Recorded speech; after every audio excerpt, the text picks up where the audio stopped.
The death of one of Baltimore's street people remains a mystery tonight. The body of a homeless man, tentatively identified as 41-year-old David Richardson, was found in a West Baltimore alley Sunday morning. He carried no identification.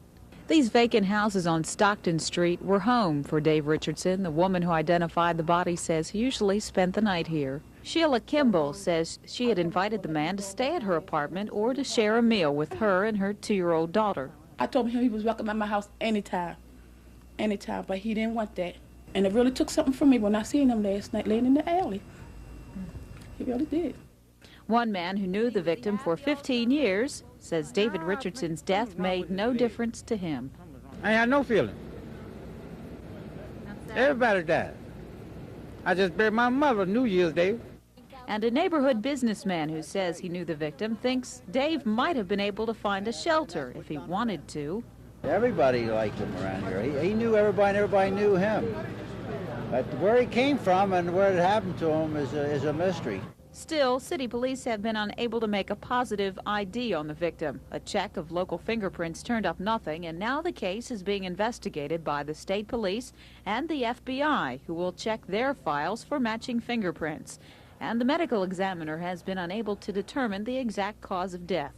The only concrete information police have to go on at this point is the fact that a homeless man died alone in a Baltimore alley. Brenda Carl, Newz Scene 2.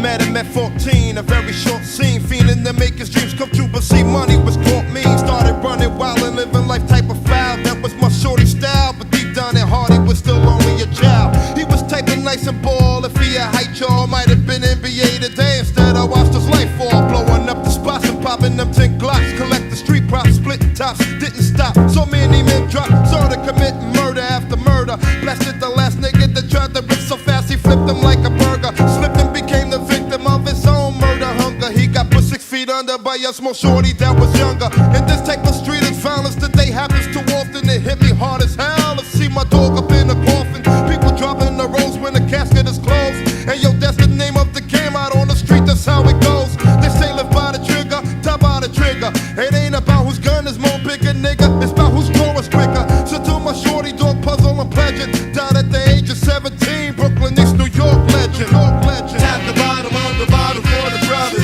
Keep it real on the street, money, you look out for one another. Tap the bottom of the bottle for the brothers. Keep it real on the street, money, you look out for one another. Tap the bottom of the bottle for the brothers. Keep it real on the street, money, you look out for one another. Tap the bottom of the bottle for the brothers. Keep it real on the street, real on the street. Thinking back when I was chilling with K-Farm, but now he's long gone, so I carried on and wrote the song to keep the strong on. Me and Black go way back in childhood when we was wild hoods, running around the neighborhood and up to no good. Started hanging hard out there on the boulevard and stolen cars to put behind bars, selling drugs and pulling yards. Then my crime, he got locked up for cooking a rock up. Started bouncing uptown to stock up, my niggas straight blew the block up. Yeah, the blue and whites was on sight, running with flashlights on the double and fast mic. This when he seen his last nights out on the street, running from the heat. Got knocked and locked up from Happy New Year all the way down. The 2 of those in the wardrobe of clothes. Got back on track and I let him whip the max in, go looking for hoes. And then another sad story is headed for me when I find out another soldier died in the territory. So in memory of my dog, I write a lyric, straight hoping melodies travel from my mind to your spirit. Hear it when I get bits for K-Von, I'm pledging. Died on 104 Northern Boulevard, Corona, Queens legend. Tap the bottom of the bottle for the brothers. Keep it real on the street, money, you look out for one another. Tap the bottom of the bottle for the brothers. Keep it real on the street, money, you look out for one another. Tap the bottom of the bottle for the brothers. Keep it real on the street, money, you look out for one another. Tap the bottom of the bottle for the brothers. Keep it real on the street, real on the street.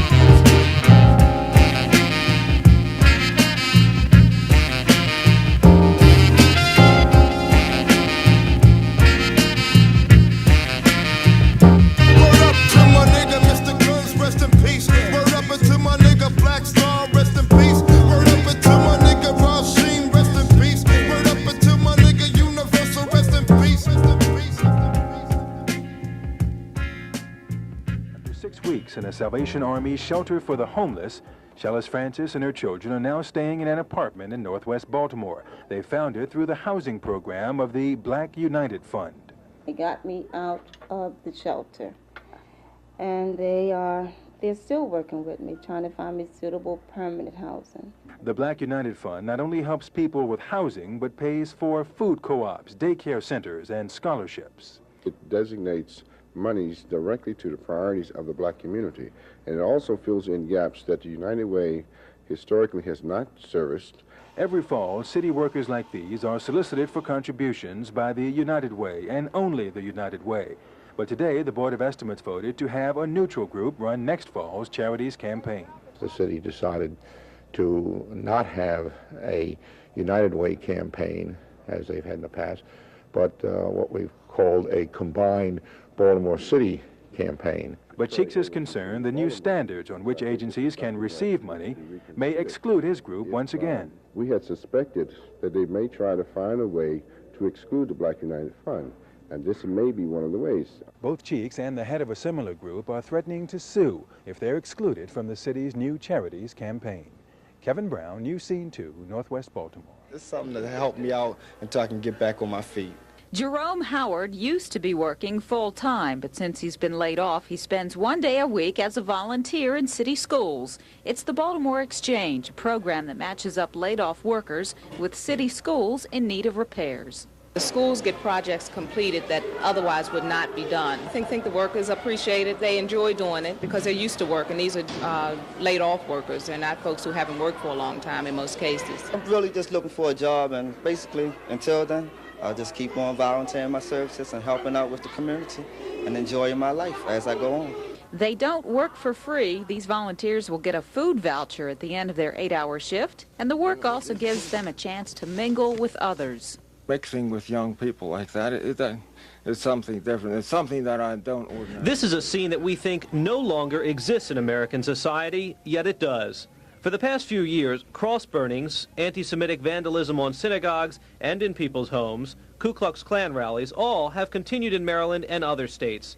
They are all violent and extremist acts, racially, religiously, or ethnically inspired, and they're not stopping. These two notebooks list incident after incident of racial, religious, and ethnic violence. The Maryland Commission on Human Relations keeps these books, and if you look through here, you see it. Racial, racial, religious, religious, racial. The list goes on. In the past 3 years, there have been 66 reported cross burnings in Maryland. 12 of those happened last year. Religious violence has been worse. 322 religious incidents in the past 3 years, 73 violent acts in 1984. Total incidents in Maryland for 3 years topped 1,200. It's a very serious situation. Baltimore Hebrew's Rabbi Murray Saltzman. He's aware of the religious violence in Baltimore. 2 years ago, a cross was burned into one of his synagogue's stained glass windows. He sees the violent acts continue, but not by a large group of society. We see them from these fringe fanatic elements. David Glenn, the executive director of the Human Relations Commission, says the situation is still alarming. People have to keep on top of it and not say the problem doesn't exist. The minute you take that tack is just the minute that something negative slips up on you. The Nazis in Germany didn't come about overnight. They laid and festered for a number of years. Now, for the first time, a National Institute for Violence and Extremism is opening here in Maryland. Maryland started the ball rolling. No other state has done so much. Now, people like Rabbi Saltzman and David Glenn say the Institute will make it easier for states to fight this problem and control it. Michael Shockett, News Scene 2. The locks were already being changed on the doors of the Shake and Bake Family Fun Center this afternoon. Tonight, Glenn Dowdy emerged from a meeting with city officials to say he still owns Shake and Bake with his partners, but he's not managing the money. The city is. Despite the months of financial problems, Dowdy says his rec center made a difference in the community by getting kids off the streets. The center, as most of you know, has been a center that help young people, senior citizens, all ages come here and have a good time.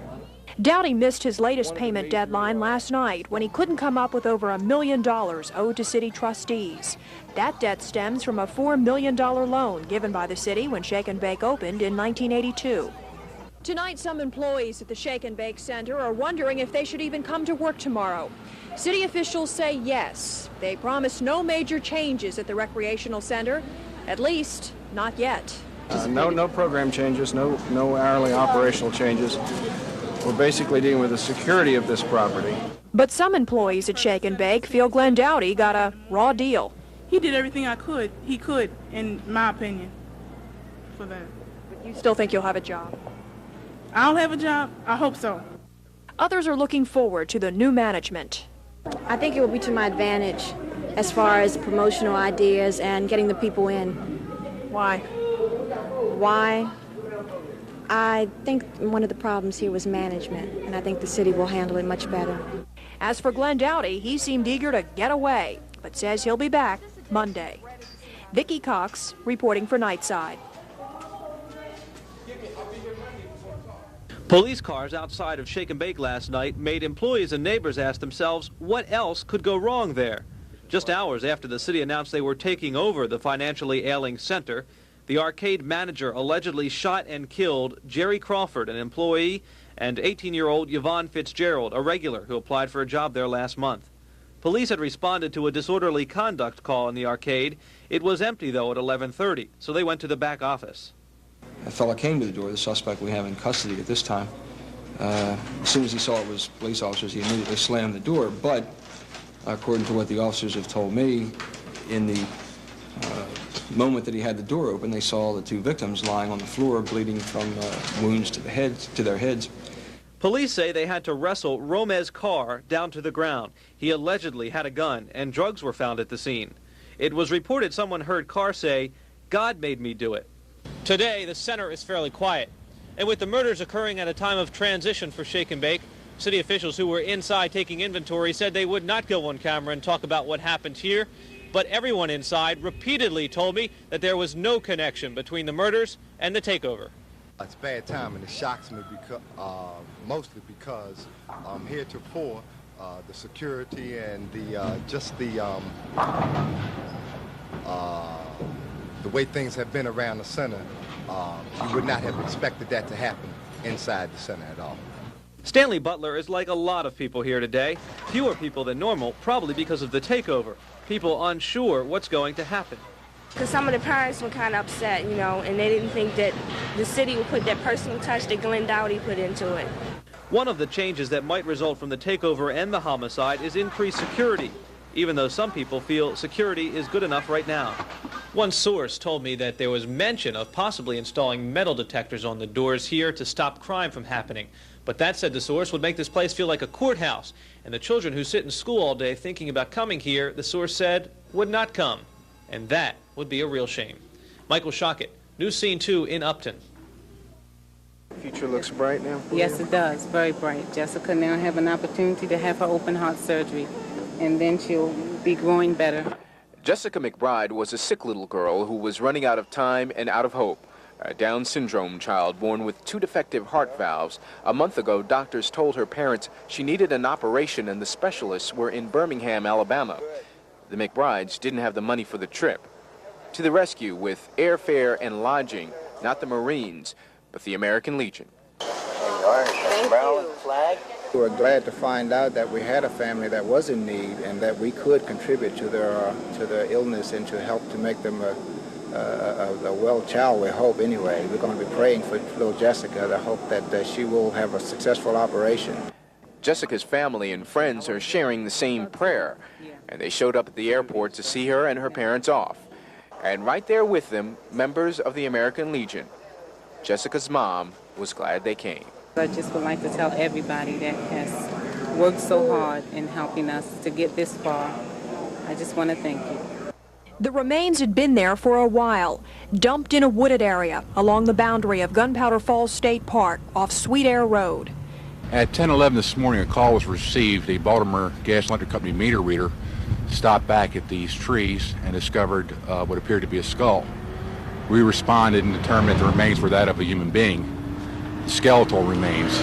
The body appeared to be broken up into pieces. Police speculate animals may have scattered some of the bones, but how the remains got there, they don't know. Police have little to go on here. They don't know the race, sex, or age of the skeletal remains behind me. That'll be up to the medical examiner to figure out. He'll take what's left to the morgue and then try to determine just who the person was. Police don't think the body may be that of 17-year-old Jamie Griffin. The Delaney Valley High School senior was reported missing 3 years ago, and a massive search took place only 9 miles away from where today's remains were found. But police have determined this person was wearing different clothes from what Jamie was wearing when last seen. So the search continues with few clues.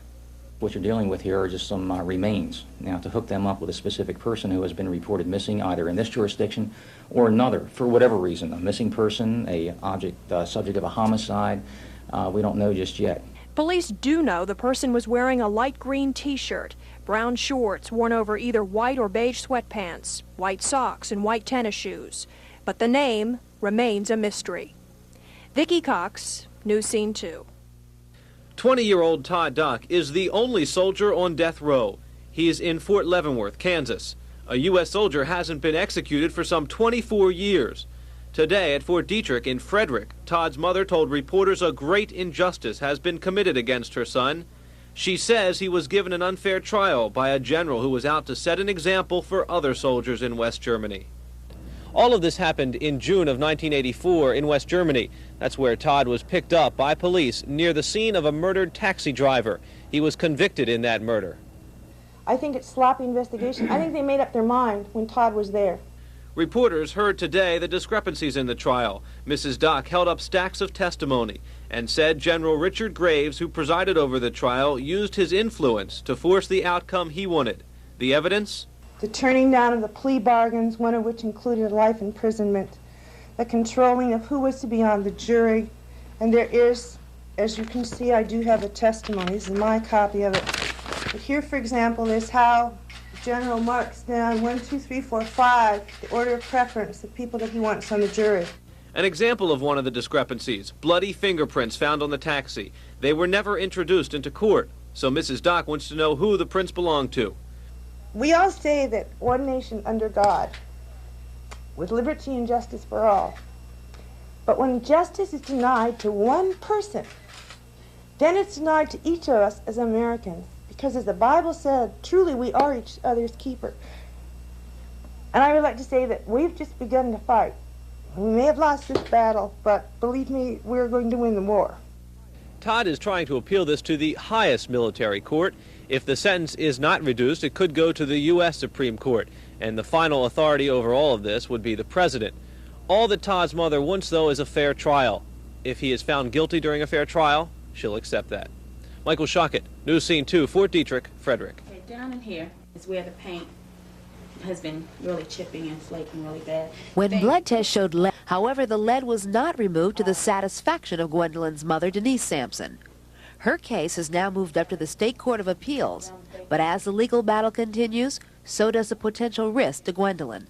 Lead poisoning can lead to irreversible emotional and mental damage, and that frightens Gwendolyn's mother. Because she's a bright child, and anything that can endanger her mind, it's just a scary thing.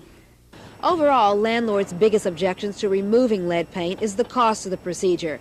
One bill now before state lawmakers would ease that financial burden by offering landlords a tax credit for removing lead paint. Estimates are that more than 10,000 children in the state are suffering from lead poisoning. It's a disease that a coalition of public health advocates say could probably be wiped out in less than 10 years. It has been prohibited to paint the interiors of buildings with lead paint since the mid-50s by state law. Therefore, once we are able to rid the state of this problem, it will not return to poison our children and our society's future. This coalition's legislative package also calls for laws that would increase screening for lead poisoning and would require health officials to report the disease. Joyce Jefferson, News Scene 2. Where we're going, according to those who oppose this type of TV advertising, is toward increased alcohol abuse, especially among teenagers. Those leading the drive to ban all alcohol advertising on television and radio say the $750 million that beer and wine companies spend each year on these ads contribute greatly to alcohol abuse problems. But several research studies have shown otherwise. The latest study surveyed more than 1,000 teenagers, their parents, and older brothers and sisters. The lengthy questionnaires were designed to measure the effect of ads on their drinking habits. There was a minimal effect, a relatively negligible effect of alcohol advertising exposure on consumption of alcoholic beverages, and indeed virtually no effect at all on the problem behaviors of teenagers associated with alcohol, with the use of alcoholic beverages. All the Baltimore youngsters we talked with today at a local high school agreed. No, they don't influence me at all because I'm just an individual, you know, I go on my own standards, you know. It's just an advertisement for them to sell their product. It doesn't influence me. I just look at them as advertisements. I mean, they don't influence me in any way. No, they don't influence me at all. I think they're perfectly fine to be on TV because they don't have no reaction to me when I watch them. The study showed that the teenagers' parents and peers have more influence on teen drinking than TV advertising of alcohol products. Former city police officer Daniel Shanahan said he was devastated and embarrassed after pleading guilty in federal court this afternoon to one count of receiving stolen money. I'm not perfect. I hope that people aren't condemning until they hear the whole entire story. I made a mistake, and let he who is without sin cast the first stone. And I made a mistake, and I'm going to be a man about it and face what I have to face.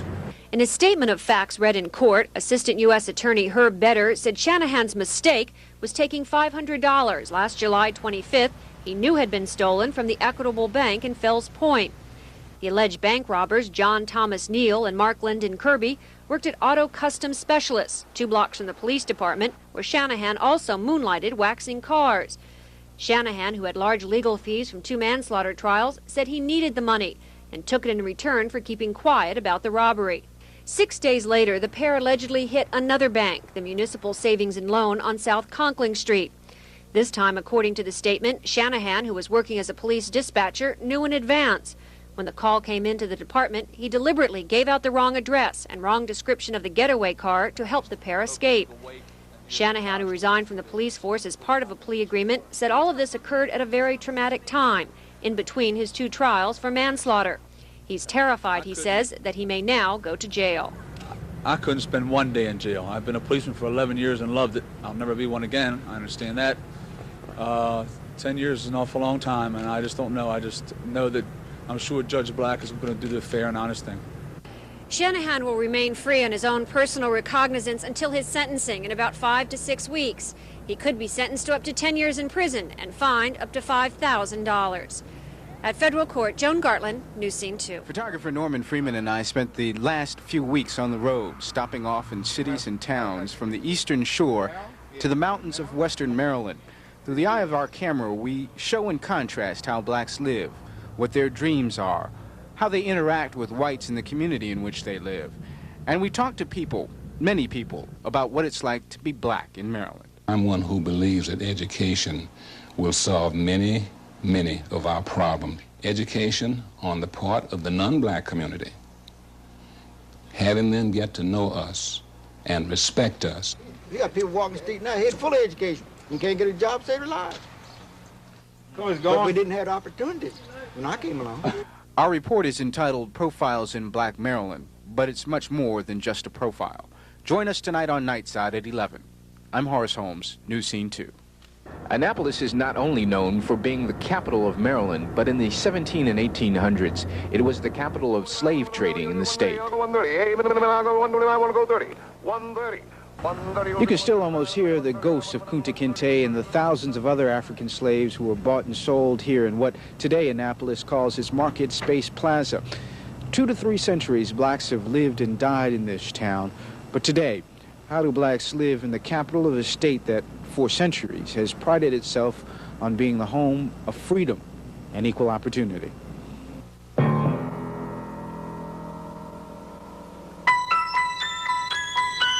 There's a lot of opportunities for black people. That's right. A lot of opportunities. I made it successful. Jobs? I don't have one right now. I don't have a job, anything. We are gaining, but we still have a lot to accomplish. The black community used to be in the heart of downtown, in the shadow of where the State House now stands. But today, 12,000 blacks live in Annapolis, and 5,000 of them live in the 10 public housing projects on the fringes of town. They were displaced in the late 60s by urban renewal and the historic preservation projects. But not all blacks live in poverty. I think there's just been a 180-degree change from what Annapolis was in the late 40s to what it is now. Dr. Eris Allen is one of Annapolis's leading citizens. We spent the day with him at his plush bayfront home on the outskirts of town, a community made up of black professionals. I'm one who believes that education will solve many, many of our problems. Education on the part of the non-black community, having them get to know us and respect us. Dr. Allen has gained the respect of many whites and blacks in Annapolis as a medical doctor, a civic leader, and a politician. So in almost every responsible area, blacks are able to participate. And I think all those things go to make a community a better community in which to live. Black people are politically, socially, and economically oppressed in the city. Carl Snowden is one who will be quick to tell you that the prosperous lifestyle Dr. Allen enjoys is the exception, not the rule, for the majority of blacks in Annapolis. To prove the point, he took us through several of the city's public housing projects.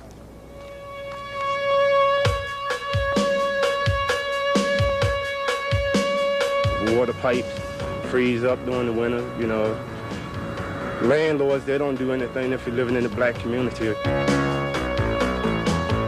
There have been an attempt by many to make the progress that blacks have made in the city and state to roll back the clock. But I must tell you that there is an effort on many people's part to prevent that from occurring. On the water, I mean, you know, we got the same opportunities as anybody else. You know, white or black doesn't make any difference. It's been hard to find a place. If you find a place that's too high, or if you find an apartment, it's either they don't have any openings. But you have to do something for yourself sometimes, too. You just can't sit around and wait for someone else to do something for you. This morning, city crews took advantage of a holiday lull to dig the holes and set the posts.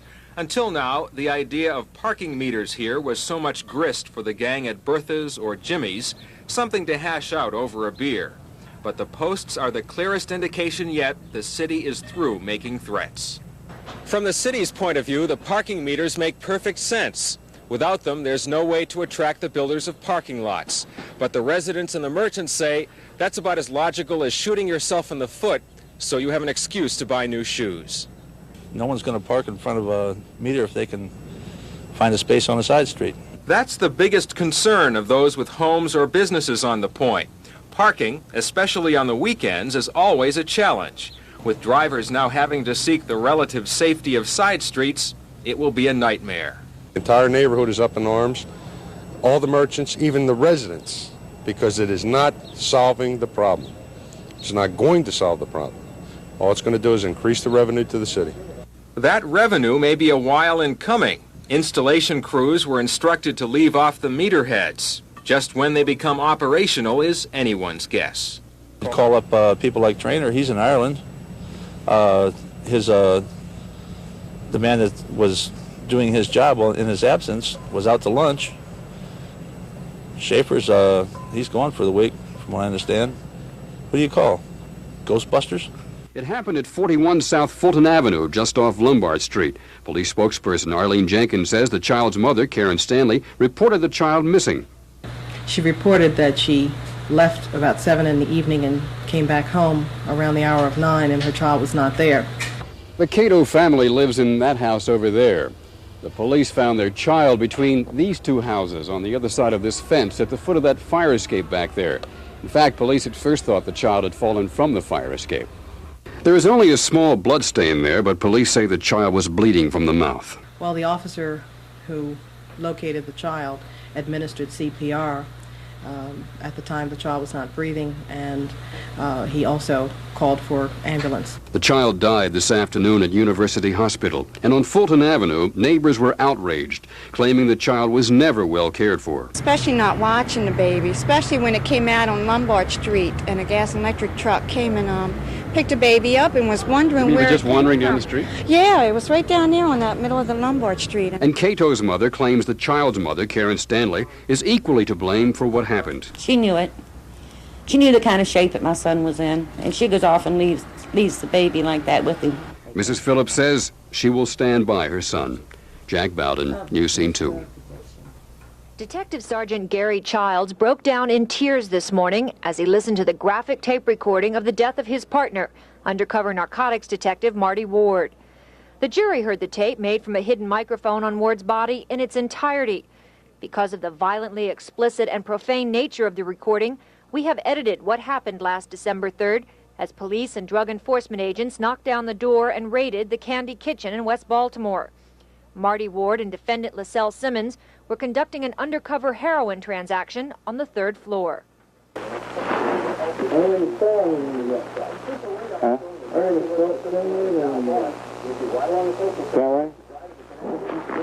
Clear.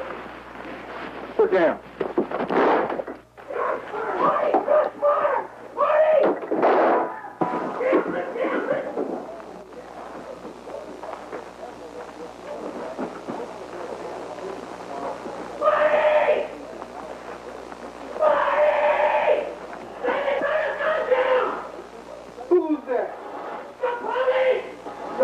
Bring a whole lot of police is in here today. I ain't throwing no gun down till the police come. The tape goes on to show that while Ward lay dying from 4 gunshot wounds, Simmons exchanged gunfire with other officers coming up the steps, finally agreeing to throw down his gun and surrender after one of the officers, Detective Childs, threw up his badge. The tape does not clearly indicate whether there was a struggle between Simmons and Ward before the shooting, or whether Simmons knew for sure that Ward was a police officer. The government will continue its case tomorrow. Joan Gartland, News Scene 2. When undercover narcotics officer Marty Ward was killed in a drug raid last December, he was wearing a hidden microphone. Today at the trial of LaSalle Simmons, the convicted heroin dealer accused of murdering him, jurors listened to a tape recording of Ward's death. The following edited version begins as Ward's fellow officers break down the front door. Put down.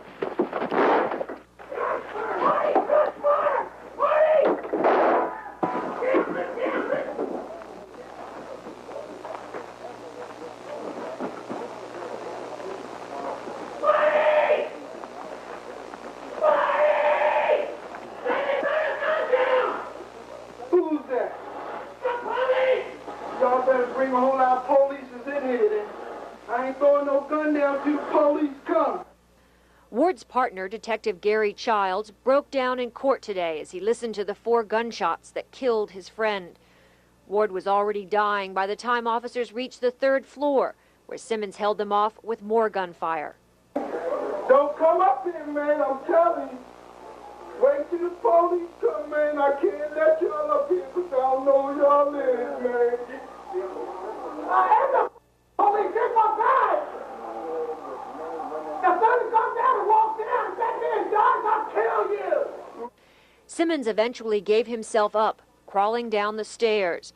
His lawyers claim their client is not guilty of murder because, they say, the drug raid was a situation of poor planning and mass confusion, and Simmons never knew Ward was a police officer. At federal court, Joan Gartland reporting for Nightside. Maryland Penitentiary convict Nathaniel Appleby is accused of murdering corrections officer Herman Tolson last October. Appleby doesn't deny stabbing Tolson, but he claims it was not murder but self-defense because Tolson and another guard were beating him. Appleby suffered severe wounds, which guards said he got falling down some steps. But today, those same guards admitted they saw or participated in a savage beating of Appleby and other inmates in the prison's so-called hole. Guard Sergeant Dale Shulin, who tried to evade questions from defense attorney Anton Keating, finally responded when State Attorney Kurt Schmoke shouted at him, "Sergeant, you know Appleby was beaten in that hole, don't you?" "Yes, sir." "Badly beaten?" "Yes, sir." Sergeant Shulin also admitted that Appleby was handcuffed and on the floor when Shulin went in to be a witness for Appleby's Miranda rights. Keating asked, was he told he could have a lawyer? Yes, sir, the guard replied. What was the lawyer going to do, Keating asked. Witness the beating? Did he waive his Miranda rights, Keating asked. He just made a statement, the guard said. The guard said he never mentioned the beatings because 2 guards were hurt and 1 was dead, and he didn't want to see anyone else get into trouble. Other guards told the same story, but one, Alan Wright, also insisted he didn't lie when he said Appleby and another inmate who were beaten were injured falling down some steps. Maryland Corrections Commissioner Arnold Hopkins said he asked the state police to investigate the incident this past Monday when the trial started, after he had waited for months without any response from the warden, who he asked to investigate. The prison guard captain testified today that the guards who said he told them not to report the beatings were lying. He said he never told anyone to cover it up. The jury was not present for any of today's testimony. Defense attorney Keating says he'll make some kind of motion, possibly to dismiss all charges before the jury returns. I'm Jack Bowden, News Scene 2. This was the first time ideas were laid out on the table. 1, West Baltimore residents turn in guns to police with no penalty, and stiffen drug laws. 2 suggestions to be taken up with police and lawmakers. There are about 40 people here in attendance, which is the way it's been for the last 3 meetings. And while most are residents, there are some that are leaders of community organizations here. The problem is there are a number of meetings being held about the killings. Tonight, someone said that is not the way to a solution. And in the weeks and months ahead, we must stand up together. Most important, we must stand for one. And tonight, Baltimore police were out on the streets trying to make that happen. Here's Nightside's Brad Ganson. The new tactical unit patrols were not able to stop yet another shooting of a teenager in West Baltimore tonight, but a suspect was quickly taken into custody and taken downtown. It happened here in the 900 block North Dukeland Street. 16-year-old Maurice Blue, who lived right around the corner on Mosher, shot once in the abdomen. Blue rushed to Lutheran Hospital. Minutes later, an arrest a few blocks away. One of the department's new 2-man tactical units on the scene. Throughout the city tonight, 27 special 2-man police units are responding to calls, concentrating on those involving weapons. Western District is being watched closely because of the number of incidents involving teenagers. The effort began at roll call this afternoon. Tactical units gearing up to work alongside regular patrol officers. Late today, an alarm went off at a business on Frederick Avenue. A patrolman responded, and right behind him, a 2-man tactical team. It turned out to be a false alarm. In another part of town, an assault and robbery at a bank. A suspect believed to be still in the neighborhood. A 2-man team on the scene. And so it went, call after call. Police officials say the 2-man tactical patrols will continue indefinitely. Brad Ganson, News Scene 2, Nightside. 28-year-old Okima Winston of Baltimore is 7 months pregnant. Until recently, she had received no prenatal care. Okima is in one of the high-risk categories for having an unhealthy baby, and she knows it. She's a heavy smoker. It's a hard habit to break. Very hard habit to break. I've cut down. I'm down to about 6 cigarettes a day now. 22-year-old Pamela Winston is preparing to enter computer school after she delivers her baby in about 2 months. She, too, is at greater risk of having an unhealthy baby because of her smoking habit. I've been smoking since I was 13. It's just hard to stop. Smoking and drinking during pregnancy are just a couple of several contributors to the birth of unhealthy babies. In Baltimore, the problem is especially pronounced. The national rate of infant deaths is about 11 per 1,000 live births. In Baltimore, between 15 and 17 babies out of 1,000 die before they're a year old. As a result of those alarming figures, a major effort will be launched in Baltimore City next month to try to save Baltimore's babies. It's called Start Right. Yeah, maybe that would help. The same kind of thing that you said you did yours with the baby, the rattle. Who did that? The City Start Right program gets started next month. Here, organizers prepare for the education and information program designed to make women aware of the need for proper care during pregnancy. Setting up the program, organizers are finding that part of the problem is that many young mothers especially simply don't know about proper care. Some women say that I'll stop smoking in my last month of pregnancy. But what happens is that it's too late because the damage has already been done in the first trimester, the first 3 months of the lady's pregnancy. And she refuses to change. And then when we're talking about these kids who are high risk, are those girls under 17. And teenagers are notoriously in error of doing all kinds of things to their bodies. So when you tell them to stop it, they don't want to do it, not even for the baby.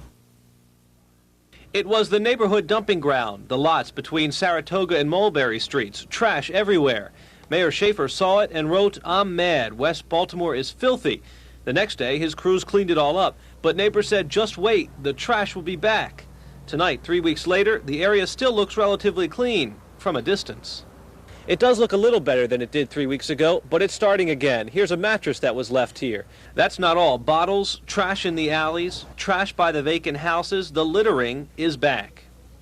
And no matter how, how much they clean up, it's always going to be that way, no matter how much. And already don't put trash up there and everything. But Mayor Schaefer says it's up to the neighbors to keep it clean. He says they have the wrong attitude about the problem. People wouldn't be throwing their all over the place. No, nothing wrong with that, though. The attitude of people is the important thing. If you think we can't clean up the city, we can. If you think we can, we can. And after we clean it up once, it's up to you to help us keep it clean. It's just that simple. Mayor Schaefer says the city's going to get tougher by writing tickets for the littering if it continues. Michael Shockett, News Scene 2, Nightside. It's a situation, but it's one of the many schools that are being closed. I think they should leave it open because it's a good school and they have a lot of activities up here, like summer camp and stuff like that. I enjoyed it a lot, and I'm going to miss all my friends. Very nice school, and it's real sad. Police say they began their investigation about 2 years ago when rumors began circulating here at the Lexington Terrace housing project that a man was picking up boys in the street and paying them for sex. It's one of those type of buildings where, when you put a lot of people in a building, you expect this little about anything, that could go on in here, so I'm really not surprised. Yeah, I heard a few rumors about it, how the man picked him up when he let him out. In May of this year, a woman saw her neighbor's son get in a car with a man and drive away. Under questioning, the son admitted to police he had been paid for sex. Based on our interviews with him, this began sounding very similar to what we had run across as rumors for the past few years. The children that were involved here, the young boys, by no means are male prostitutes. The children were simply met, talked to by the man who, with the inducement of money, $10, $20, they would accompany him and then for the perverted sex act. 37-year-old John Ashby, a vice president of the D.C. Hospital Association, is charged with 20 counts, including 5 each of second- and third-degree sex offenses, perverted practice, and transporting of minors for lewdness. He is accused of picking up the boys aged 9 to 13 from parking lots and from this now-closed video arcade across from the Civic Center, then paying them for sex. Police say they feel confident he will be convicted based on the interviews with the 5 boys. Brenda Carl, News Scene 2 in West Baltimore. This is what police say they were trying to smuggle through Maryland, Quaaludes and marijuana. And this is who was allegedly trying to smuggle. They're 21-year-old Robert Grant and 22-year-old Daniel Santinello, both from Seaford, New York. Police caught them speeding up I-95 from Florida. And I clocked him at 77.8. Trooper Adams, working radar on 95 in Howard County, pulled over the car, and that's when his training took over. Basically, when I smelled the marijuana on the driver, I contacted TFC Meeks, and we searched the vehicle and found the drugs. The Quaaludes were found in the trunk. Marijuana was found wrapped in the one baggie was found with 8 little baggies wrapped up in the front passenger compartment underneath the passenger seat. Police say each Quaalude sells for $5 to $8 on the street. There's about $26,000 worth here. And with the marijuana at $50 a bag, that's another $400. Police say the 2 men were either running drugs from Florida to New York or they're dealing drugs. The arrests are first in a special program we told you about a few weeks ago. It's called drug interdiction. That's when police patrolling 95 north and south of Baltimore are being specially trained to pick up on drug runners who are making their connection through the interstates. One trooper told me the real trouble could be when a drug runner comes back empty-handed. Say if a dealer gives someone money to go down to Florida and bring back drugs, and they get arrested and come back without the drugs, they might not want to see what greets them when they get back. That could be why many of the people arrested in this program have opted for the jail sentence rather than the fine. Along 95, Michael Shockett, News Scene 2 in Howard County for Nightside. Gene Gaffney is a physician's assistant who lives in the Bel Air Edison section of Northeast Baltimore, a community that was all white until the mid-1970s. It was important to Gaffney that she could move here. That area actually had very, I thought, attractive housing at the time, and the price was unbelievable, and the house that I actually got was really fantastic. But Gaffney's part of the community has almost resegregated. It's now 70% black. Gene Snyder, who heads the Improvement Association, blames speculators and some real estate agents for steering all the black clients to the same area.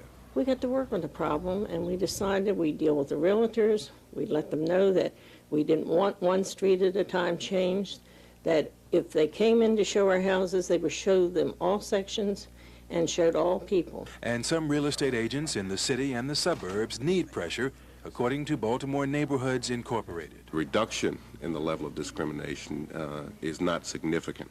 All right, there has been some reduction, but not to the degree that we would like. B&I, about 2 years ago, did studies in Baltimore City and Baltimore County as to what would happen when black and white testers went to real estate companies and asked to be shown property, and we came up with a 60% racial steering.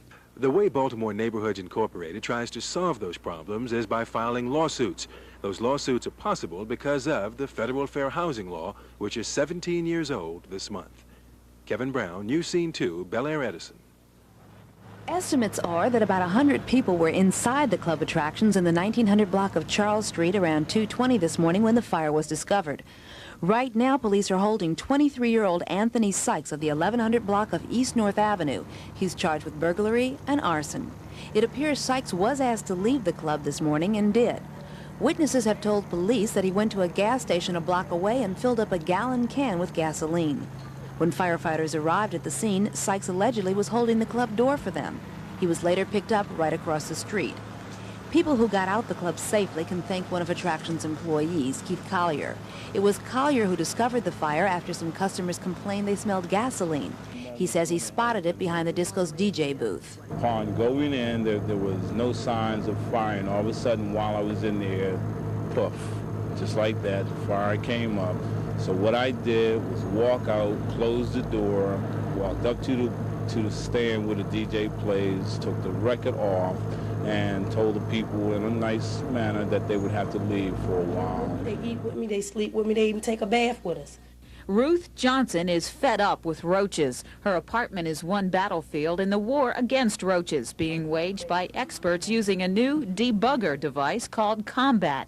First of all, investigators need an idea of the roach population they're dealing with, so they place sticky traps in 300 out of the 700 apartments here at the Perkins Home Project. Today, they'll be able to count the critters and then come back in 6 weeks to take another tally. Between now and then, the Combat bait traps will be placed in the same apartments to see how it works. They go into them and they take a bite of the pesticide and then they leave and they later die. In addition to the traps, tenants are told how they can reduce the roach problem by cleaning up food and crumbs.